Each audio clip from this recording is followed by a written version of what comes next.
Welcome to another lecture from Mr. Regis during online learning. This is sort of a culmination and wrap up of our unit of internationalism. We're going to give it not necessarily a report card, but we're going to look at essentially some of the successes and failures of internationalism. Now, I'll say though, this is a much bigger topic than what I can fit in a few slides. And so, in a way, I might be doing a disservice to the issue. However, I just want to show you that this whole concept of like internationalism, countries cooperating on a world stage, countries using intergovernmental organizations, and etc., there has been successes to it. And there's also been times when it hasn't worked. You might be able to think of some of these right off the top of your head, but let's get into it. United Nations. We've seen both successes and failures here. But I want to talk quickly about peace. A lot of people don't like to acknowledge this, or they just don't know. But you are living in the most peaceful time in world history. This is not an opinion, this is a fact. The number of people dying in conflicts has declined rapidly since 1945 at the end of World War II. Worldwide, fewer people died in conflict in the first decade of the 21st century than any decade of the 20th. This is significant. I know that when you turn on the news or you're on the internet looking at the news, you're exposed to negative things. Now, there's different theories behind this. You might get into things like terror management theory, or one of the things I like to talk about is, well, if you look at it from a survival standpoint, you want to know about the bad things going on, maybe even like in your city, so you know maybe what to avoid doing. So, of course, you're going to hear if there's a murder or something like that. But just because that's what the news is reporting in large quantities doesn't mean that it's happening more. These are important things to be able to recognize. Now, some of the peace in the world is due to peacekeeping efforts. The UN has peacefully negotiated 172 peace settlements that have ended regional conflicts and is credited with participation in over 300 international treaties. There's a lot of criticism of the United Nations, things like the veto power of 5 countries that can shut down essentially anything, or moral relativism, letting in countries that have horrendous human rights abuses and track records. However, when we look at these like peace settlements, and thinking back to our peacekeeping lecture, the estimates vary, but somewhere in that 60 to 80% reduction in the onset of violence again because of peacekeeping missions. Now, I want to show you, this is a very useful website. It's called Our World in Data. It covers lots of different topics. Today, we're just going to look specifically at the concept of war and peace. So let's take a look at these different charts. Well, this one here, this is the percentage of years in which the great powers fought one another. So this is from the year 1500 to 2015. What's happening here? It's decreasing to the point where it's zero from 2000 to 2015. That's a thumbs up. That's awesome. So you can see here there's things like the 30 Years' War, or the War of Spanish Succession, or the First and Second World Wars, where you see many more of the great powers fighting each other. But we've gone from points where it's 100% to zero. This one's specifically about England and death rates from military conflicts. Again, though, down. Just look at a couple others. So, this is the 20th century.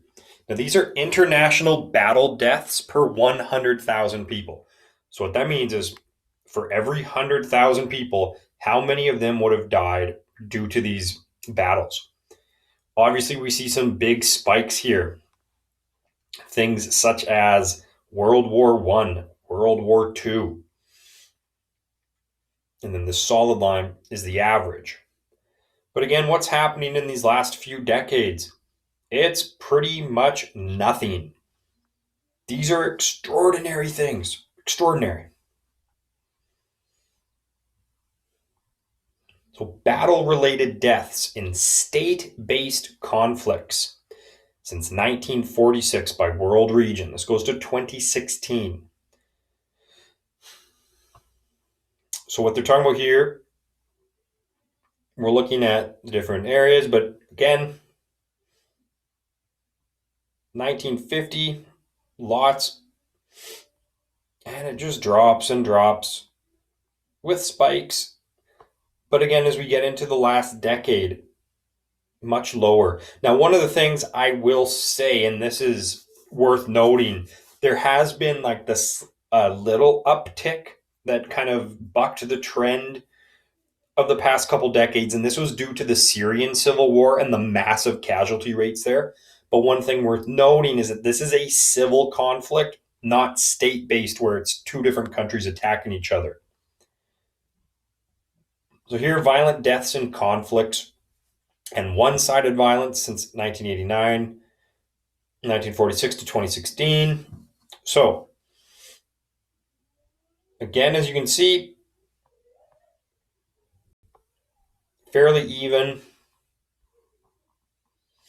Rate of battle deaths also drastically shrinking, and it breaks up here. Civil conflicts with foreign state intervention, civil conflicts, blue is conflict between states, or the green colonial or imperial conflict. So most of that's happening in that period of late 40s to the mid 60s. But again, we see that decrease. One of the things we see here, what's changing, most of our conflicts, like in the more recent decades, are what we call the civil conflicts. So a conflict such as the Syrian civil war that's within a country. It's not two countries fighting each other, it's one country at war with things like rebel groups. Then again, average number of battle deaths per conflict since 1946. Doesn't matter which category, again, huge decrease. Now, I wanted to just look at that because it's important to recognize we live in a safe time. And this is really cool. I mean, that's what we want.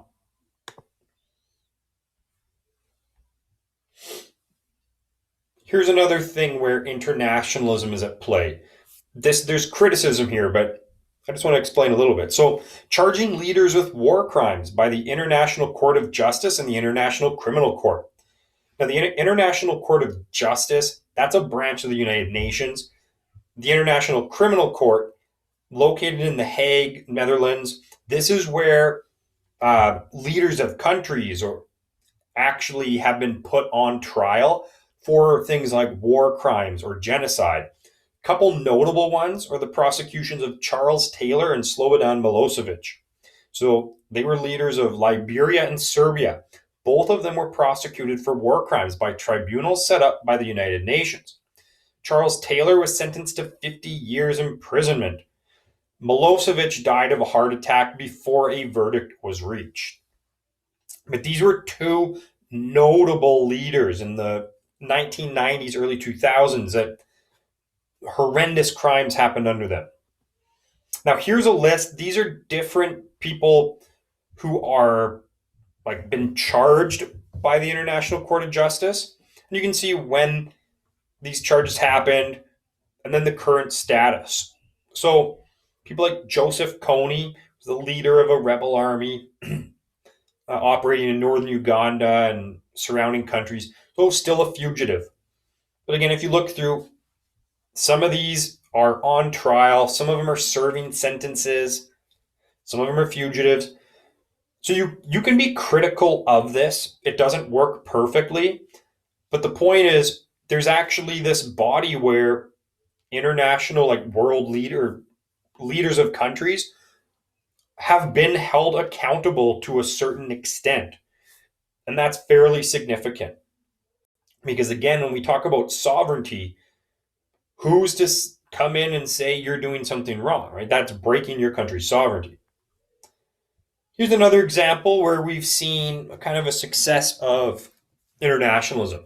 The Treaty on the Non-Proliferation of Nuclear Weapons. So this represents the only binding commitment in a multilateral treaty to the goal of disarmament by the nuclear weapon states. So the treaty entered into force in 1970. 191 states have joined the treaty. There's also 4 countries that have given up nuclear weapons in this time.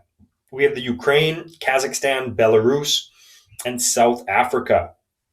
Now, if you look on this map here, it'll show you countries that have nuclear weapons, and then in green are the states that were possessing. So one thing we've seen is there has been a decrease in the number of nuclear weapons worldwide. That doesn't mean this is perfect. Again, you have countries like North Korea have gained nuclear power. So it hasn't worked fully, but we have seen a decrease. Here's another example. So protecting and conserving important sites to humanity. One of the organizations that does this is UNESCO, the United Nations Educational, Scientific, Cultural Organization. So they seek spots in the world that have significance to things like, uh, you know, civilization, human culture, or even natural beauty. And they've done things like they have successfully restored in Angkor, Cambodia. They stopped the illicit excavation, pillaging of archaeological sites and landmines. And the site was removed from the list of World Heritage in danger in 2004. This is because of these efforts. Another example is the restoration of the old city of Dubrovnik in Croatia, or cooperation with Parks Canada to ensure the preservation of cultural and natural heritage. So these are just some of the things that are happening with that international community that are working to help protect things that are important. We've looked at some notable failures of peacekeeping, and I have them in this lecture, but there has been successful peacekeeping operations. One of them is in Sierra Leone. So the UN peacekeeping force operated in Sierra Leone from 99 to 2005, and it's hailed as a success. So it was created to help implement a peace agreement after the country's devastating civil war. Now, I'll say here, it took a few different efforts in Sierra Leone, and I have here about the British military intervention as well. This was not initially successful, so it took a bit of time and it took some different efforts. There was at first an East African organization of troops that were in Sierra Leone, and they were not able to bring the peace. But later, and one thing we see here, and there's actually been a lot of advocacy for like when military intervention can work properly. We see here the British involved themselves here. So between 2000 and 2002, there was a British military intervention force. And this added to the success of the peacekeeping efforts in Sierra Leone.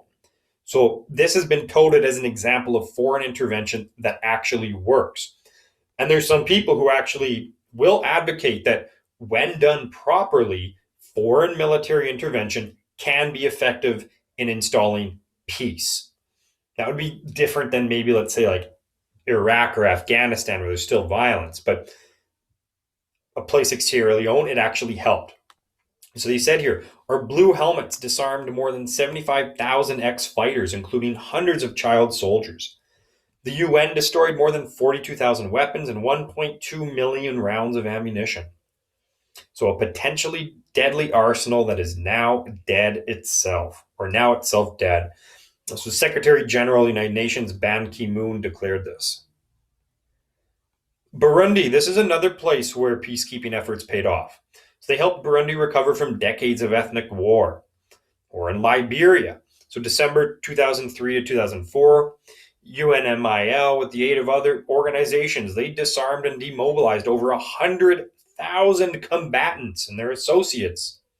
Surveyed afterwards, 94% of Liberians said that security improved under this United Nations peacekeeping operation. 94%, that's significant. That's the people who live in the country where the violence is. If they're telling you that they're more secure now, that's a positive thing. East Timor is another one. So East Timor gained independence in, I can't remember the year, and basically right after they were occupied for 25 years by Indonesia. They figure about 100,000 Timorese were killed. So in August 1999, there was a UN supervised independence referendum. 2002, UNTAET conducted the country's first presidential election, and East Timor became officially independent. And so they had a favorable outlook on UN peacekeepers in the country. So they believed that the UN peacekeeping force helped them both gain independence and then have a peaceful transition. One other example. So DDR in Ivory Coast, I'm going to use the English pronunciation. So DDR stands for Disarmament, Demobilization, and Reintegration of Ex-Combatants. One of the things that's very challenging when we look at conflicts, especially civil conflicts, right? Because if you're in a civil war, what you have is a country that's at war with itself. Well, what happens when that war is done? There is a victor and there is a loser. How do you go back to life as normal, though, with people that you were fighting against? So this is one of the challenges that peacekeeping missions have to face. And they work to reintegrate these people who were fighting back into society.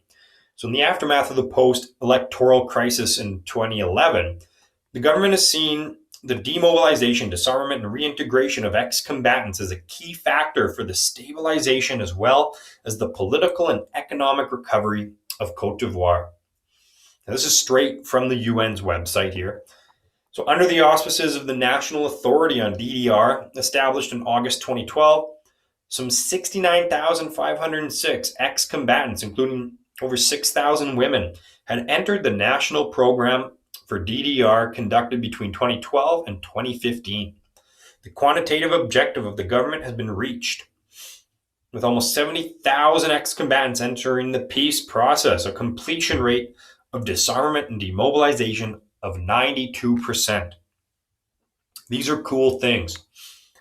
Ivory Coast has seen quite a strong economy in the last decade, with the capital city Abidjan booming. They say it has a Miami skyline in Africa. Now, there's many other cases where international efforts have had positive effects on people. We could have probably dozens or hundreds of examples where there's been a natural disaster, the international community has come in and helped rebuild and whatnot. There are also, though, many failures of internationalism. It's not perfect. So, failures of the UN and internationalism. One of the failures we'll look at is the Srebrenica massacre. So July 11th, 1995, Bosnian Serb forces swept into the Srebrenica enclave and executed 8,000 Muslim men and boys. This was the worst massacre in post-World War II Europe. The UN had declared the town a safe area, and UN peacekeepers denied weapons to Bosnian Muslims, and Dutch peacekeepers were then obliged to watch as the killings began. They were not operating under that Chapter 7 where they could use force. And so these peacekeepers could do nothing as this massacre happened. Rwanda. 1999 inquiry found that the UN ignored evidence that the genocide was planned and refused to act once it had started. More than 2,500 UN peacekeepers were withdrawn after the murder of 10 Belgian soldiers. In one case, peacekeeping forces deserted a school where Tutsis were taking shelter. Hundreds of people were immediately massacred after this. Somalia is another example, and it's worth noting Somalia and Rwanda were back to back. So this UN operation was the first time the peacekeeping force had been used for humanitarian intervention, but they were met with hostility. So in Somalia, we see There's a movie based on this, Black Hawk Down, where 19 American soldiers were killed and two others as well. And so in 95, the UN withdrew all peacekeeping forces, described at the time by one UN official as the greatest failure of the UN in our lifetime. Now, the failure of Somalia is one of the reasons why countries like the United States were apprehensive of doing anything when the Rwandan genocide broke out. In Haiti, we have a cholera outbreak. So, improper human waste disposal by UN peacekeepers was found at a tributary of the largest river in Haiti, one of the country's main sources of water for drinking, cooking, and bathing. So here we see a cholera outbreak, 140 dead, and almost 17,000 cases. Rape and child sex abuse in the Congo. UN peacekeepers were accused of paying women and young girls they were supposed to be protecting for sex and sometimes raping them in the Democratic Republic of the Congo, early 2005. After investigating, more reports found that there had been similar allegations in countries ranging from Cambodia to Bosnia to Haiti. So these people who were supposed to be protecting are not always doing that. Here's another one, the Iraq Oil for Food program. So Iraq was to gain relief from international sanctions by selling oil through the United Nations. The UN would supervise the delivery of food and medicine with the resulting cash. However, large sums of money were channeled into private pockets, some even being used to buy influence at the United Nations itself. So this is seen as the worst financial scandal in United Nations history. And then aid in Syria is another one. So UN agencies such as the WHO have permitted the Assad regime to take control of the $30 billion international humanitarian response. So using donor funds to skirt sanctions and subsidize the government's war effort. Bulk of these billions in diverted funds are from the same Western governments that imposed the sanctions. So essentially, they've been able to take the money that's supposed to be used for aid and just prop up their government. Now, again, this is a quick look at some successes and some failures. Some people take an extreme position. They either think internationalism is only good.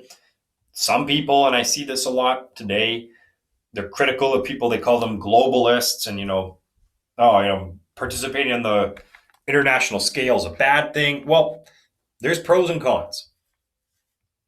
In my opinion, as the world moved into cooperation in both like political aspects and trade, let's say post World War II, I don't know how you can argue with the facts. Basically, worldwide, any measuring metric you use, like life has gotten better for people. It's more peaceful. We're making more money. We have better access to goods and services. All these good things have come, but there still are some problems. Looking at these problems is one way we can try to work on fixing them. Anyway, that's just some of the successes and some of the failures. I highly recommend you finding more on your own.